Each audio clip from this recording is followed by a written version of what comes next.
अल्लाह चोरी डकैती माफ़ कर देगा, अल्लाह कत्ल कर दिया कोई वो माफ़ कर देगा, अल्लाह बलात्कार माफ़ कर देगा, अल्लाह हर गुनाह माफ़ कर देगा। बस ये गुनाह माफ़ नहीं करेगा कि तुमने मेरे अलावा किसी और को कैसे मान लिया, तुमने मूर्तियों को कैसे पूज लिया। यह है इस्लाम मोहब्बत की किताब, हाँ, जो खून के सगे रिश्तों का खून कर देती हैं। और दिन रात हमारे टीवी चैनल पर डिबेट चलती है, ये मुस्लिम भाई आके करते हैं, क्या करते हैं, नहीं जी संविधान की बात करते हैं। अरे कुरान किसी आइडियोलॉजी को नहीं मानता, काफिरों के दिल में रौब दहशत डाल देंगे। मतलब जो इस्लाम को नहीं मानता, एक तरफ एक शख्स बैठा मंदिर में मूर्ति पूजा कर रहा है, हाँ, और एक तरफ कोई एक शख्स एक छोटी सी बच्ची के साथ बलात्कार कर रहा है, तो सबसे बड़ा गुनाह कौन सा है?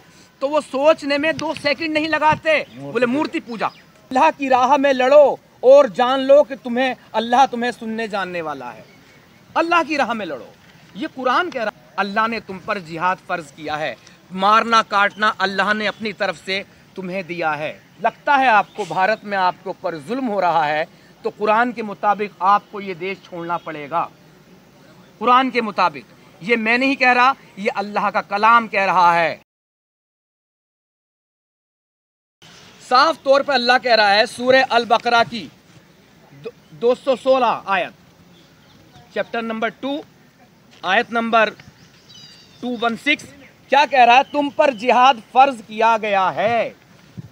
मतलब ये नहीं कि ये जलेबियां बनाते हैं हम, जब इसकी सूरह तौबा की बात करते हैं, नहीं जी मुआहिदा तोड़ा गया था, वो तोड़ा गया। अरे किसने मुआहिदा तोड़ा, किसने नहीं तोड़ा, ये भी सभी को मालूम है, ठीक है। तो तुम पर जिहाद फर्ज किया गया है, हालांकि वो तुम्हें नागवार है और करीब है कि कोई बात तुम्हें नापसंद हो, हालांकि वो तुम्हारे हक में बेहतर हो, और करीब है कि कोई बात तुम्हें पसंद आए, हालांकि वो तुम्हारे हक में बुरी हो। कुल मिला के अल्लाह ही जानता है तुम्हारे हक में तुम्हारे लिए क्या बेहतर है और क्या बेहतर नहीं है। अल्लाह ने तुम पर जिहाद फर्ज किया है, मारना काटना अल्लाह ने अपनी तरफ से तुम्हें दिया है। अल्लाह ने अपनी तरफ से, कुरान इस बात को चीख चीख के कह रहा है। कहाँ जाइए आप, इसी सूरह अल बकरा की फिर 244 में आ जाइए, तो कह रहा है अल्लाह की राह में लड़ो और जान लो कि अल्लाह तुम्हें सुनने जानने वाला है। अल्लाह की राह में लड़ो, ये कुरान कह रहा भाई, ये हम कह ही नहीं रहे, ये कुरान कह रहा है। देखिए कुरान क्या कह रहा है, सूरह अल इमरान आयत 151 कह रहे कि हम काफिरों के दिल में रौब दहशत डाल देंगे। मतलब जो इस्लाम को नहीं मानता, तो उनमें दहशत डाल देंगे, क्योंकि उन्होंने अल्लाह के साथ किसी ऐसी चीज़ को शरीक ठहराया है जिसकी अल्लाह ने कोई दलील नहीं उतारी। यानी कि आप जो मूर्ति पूजा करते हैं, अपने भगवानों को मानते हैं, अल्लाह ने इसकी कोई दलील कहीं से कहीं तक नहीं दी, कोई दलील नहीं दी। इसलिए इस्लाम में जो आता है, अल्लाह चोरी डकैती माफ़ कर देगा, अल्लाह कत्ल कर दिया कोई वो माफ़ कर देगा, अल्लाह बलात्कार माफ़ कर देगा, अल्लाह हर गुनाह माफ़ कर देगा। बस ये गुनाह माफ़ नहीं करेगा कि तुमने मेरे अलावा किसी और को कैसे मान लिया, तुमने मूर्तियों को कैसे पूज लिया। एक बड़ा मशहूर मुफ्ती है, मुफ्ती यासिर नदीम वाजिदी, इसका रिकॉर्डेड है बयान, मैं यहाँ पे सुनवा भी दूंगा। अभी रिकॉर्डेड बयान है। वो क्या कह रहा है, एक शख्स ने पूछा उनसे, अच्छा एक बात बताइए मुफ्ती साहब, एक तरफ एक शख्स बैठा मंदिर में मूर्ति पूजा कर रहा है, हाँ, और एक तरफ कोई एक शख्स एक छोटी सी बच्ची के साथ बलात्कार कर रहा है, तो सबसे बड़ा गुनाह कौन सा है?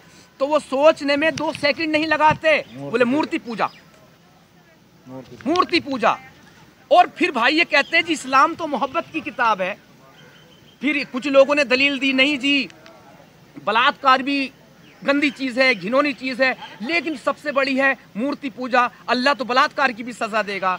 अरे भाई अगर वो लड़की मुस्लिम नहीं है, वो लड़की मुस्लिम नहीं है, तो फिर बता दो, तो फिर बता दो भाई, अगर वो लड़की मुस्लिम नहीं है, हाँ, तो उसके रेप करने की कोई सज़ा है कुरान में, कोई सज़ा है हदीसों में?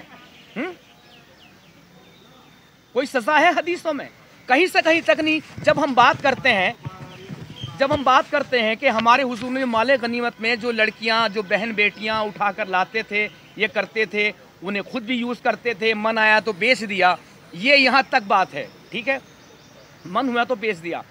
तो कहते नहीं, जो तो पहले से चला आ रहा था। अरे भाई, अगर पहले से चला आ रहा था, सब कुछ पहले से ही हो रहा था, तो फिर मुझे ये बता दो, हमारे मोहम्मद सल्लल्लाहु अलैहि वसल्लम ने नया क्या किया? जो पहले से बुराइयां चली आ रही थी, उनको ही आगे कर दिया, उन्हीं को आगे बढ़ाया। फिर एक शख्स अमेरिका में पैदा होता है, अब्राहम लिंकन, वो एक झटके में ये दास प्रथा बंद कर देता है, वो एक झटके में बंद कर देता है। तो मेरे हिसाब से अगर कोई नबी हो सकता है, कोई पैगंबर हो सकता है, तो फिर अब्राहम लिंकन हो सकते हैं।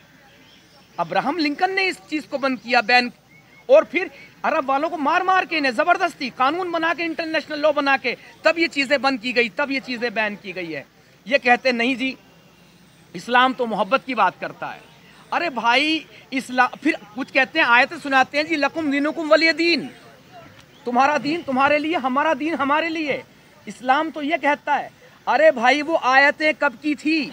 वो आयतें तब नाजिल हो रही थी जब इस्लाम वजूद में नहीं आया था, और जब इस्लाम वजूद में आया तो बाखुदा सबका वजूद ही मिटा कर रख दिया। कहाँ गए अमेरिका के, सॉरी, कहाँ गए यहाँ के सऊदी अरब के काफिर, मुशरिक, मुनाफिक?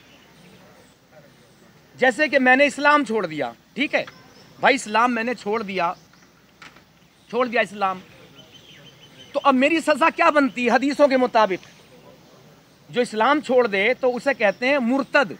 मुर्तद की एक ही सज़ा, सरतन से जुदा। और कुरान क्या कह रहा है? कुरान क्या कह रहा है इस्लाम छोड़ने वाले को? मैं कुरान के अकॉर्डिंग बात करने आया हूं। कुरान कह रहा है, मैं साफ तौर से, हालांकि मुझे आयत मालूम है, सूरह तौबा की 23वीं आयत है, खैर मैं ऐसे बता दूं। और वो कह रहा है, ईमान वालों, जो खून के सगे रिश्ते हैं, बाप भाई वगैरह वगैरह, अगर ये दीन से फिर जाए तो इनसे दोस्ती ना रखो। मतलब मेरे माँ बाप अब मुझसे दोस्ती नहीं रख सकते, वरना वो जालिम है, वो अत्याचारी है, ये कह रहा है कुरान। भाई, जब मैंने, अब मुझसे जो मेरे ऊपर प्रेशर डाला जाता है, ये सब तुम क्यों करते हो, बड़ी सरतन से जुदा की धमकियाँ मिलती दिन रात, हाँ, ये सब क्यों कर रहे हो? भाई, एक सवाल, ये सवाल है, जब मैंने इस्लाम को छोड़ा था, बस मैंने इतना ही तो कहा था, मैं आज से इस्लाम को नहीं मानता, मैं आज से इस्लाम को फॉलो नहीं करता, लेकिन बस इतना कहने पर मेरा बायकॉट क्यों होने लगा? मुझे घर से निकालने की क्यों धमकियां मिलने लगी? जायदाद से बेदखल करने की क्यों धमकियां मिलने लगी? क्यों ये सारी चीज़ें होने लगी? क्यों मेरे जो कल तक दोस्त थे वो पराये होने लगे? सिर्फ इस्लाम छोड़ा था। जब मुझे सबने छोड़ना शुरू कर दिया, देखो फिर मरता क्या नहीं करता, तो फिर मैंने भी ठान लिया कि देखो, अब मैंने 1-2 जगह इंटरव्यू दिया चैनल पे, फिर अपना भी चैनल शुरू किया, और आज यहाँ तक बैठा हूँ। तो आप ये देख लीजिए, मजबूर किसने किया? भाई, मजबूर किसने किया? मैंने हिंदुओं में देखा, अपने हिंदू भाइयों में, कि एक बेटा, 4 बेटे या 3 बेटे, जितने ही बच्चे हैं उनके, एक नास्तिक है जो भगवान को नहीं मानता, तो बस इतना कह देते हैं, नहीं ये कुछ अलग मिजाज का है जी, ये कुछ अलग तरह का है जी, हाँ। लेकिन एक माँ अपने नास्तिक बच्चे को भी वैसे ही खाना परोस के देती है जिस तरह से वो अपने आस्तिक बच्चों को देती है। मैंने एक पाकिस्तानी एक्स मुस्लिम का इंटरव्यू देखा था, स्पार्टेकस, बहुत पहले था कहीं, तो उसने बताया था कि जब इस्लाम छोड़ दिया तो उसकी माँ पागल हुई भी सड़कों पे फिर रही है कि कोई मेरे बेटे का कत्ल कर दो, उसने इस्लाम छोड़ दिया है। तो भाई, ये है इस्लाम मोहब्बत की किताब, यह है इस्लाम मोहब्बत की किताब, हाँ, जो खून के सगे रिश्तों का खून कर देती हैं। और दिन रात हमारे टीवी चैनल पर डिबेट चलती है, ये मुस्लिम भाई आके करते हैं, क्या करते हैं? नहीं जी, संविधान की बात करते हैं। अरे कुरान किसी आइडियोलॉजी को नहीं मानता भाई, किसी भी आइडियोलॉजी को नहीं मानता। जब इनसे पूछो कुरान पहले है या संविधान पहले है, हाँ, तो किससे पूछ लेना, हमेशा हर मुसलमान कहेगा पहले संविधान। नहीं, लड़ते रहेंगे, जलेबियां बनाते रहेंगे, नहीं जी, दोनों बराबर है, दोनों को बराबर है। अब ऐसी बात कर लो, एक अलमारी है, एक किताब तो नीचे आएगी, पहले कुरान को रखोगे या संविधान को रखेंगे? ये पहले संविधान को नीचे रखेंगे, फिर कुरान को ऊपर रखेंगे। ये भाई भाई की जो बात करते हैं, ये केवल और केवल वही भाई भाई की बात करते हैं जहां इनकी तादाद कम है, जैसे कि भारत में अभी कम है, तो यहाँ पर ये भाई भाई के नारे लगाते हुए मिलेंगे।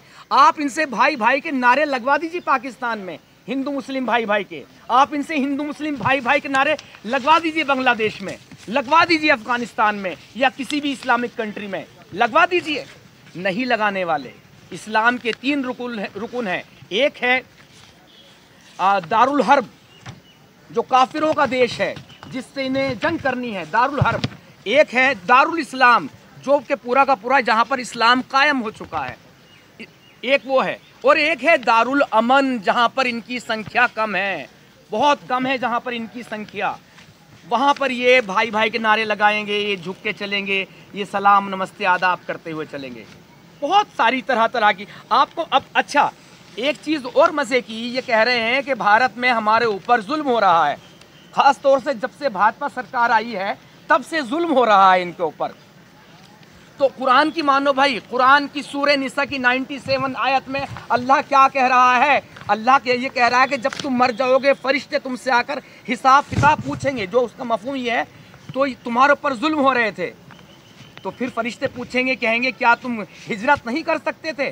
क्या तुम उस वतन को नहीं छोड़ सकते थे? अल्लाह ने कितनी बड़ी दुनिया बनाई, अब तुम जहन्नुम में जाओगे। तो मेरे प्यारे प्यारे मुस्लिम भाइयों, बहनों, दोस्तों, साथियों, अगर लगता है आपको भारत में आपके ऊपर जुल्म हो रहा है, तो कुरान के मुताबिक आपको ये देश छोड़ना पड़ेगा। कुरान के मुताबिक, ये मैं नहीं कह रहा, ये अल्लाह का कलाम कह रहा है। हाँ, और फिर बीच में कुछ आ जाएंगे सेकुलर गैंग वाले, नहीं जी कोई जुल्म नहीं हो रहा, कुछ नहीं हो रहा। तो मैं अभी आता हूँ, थोड़ा सा पानी पी लूँ। हमारे भाई हैं एक्स मुस्लिम वासिद, ये देखिए, ये भी अपना चेहरा देख के आ चुके हैं। इनका भी घर परिवार ने सब ने त्याग दिया है। मैं भी अब ऐसा हो चुका, जैसे एक चीज़ ऐड कर दूं कि ये कहते हैं जब अल्लाह की बात आती है कि अल्लाह ने ना किसी को पैदा किया और ना अल्लाह किसी से पैदा हुआ, यानी अपनी ज़ात से पैदा नहीं किया, ना वो मेल है ना फीमेल है, ठीक है, अपनी रहमत से पैदा हुआ। तो इस्लाम को छोड़ने के बाद ना कोई मेरी माँ है, ना कोई बाप है, ना कोई भाई बहन है, कोई नहीं है। यानी कि मैं भी खुद अपनी रहमत से पैदा हो गया, जैसे ऐसा लगता है कभी कभी।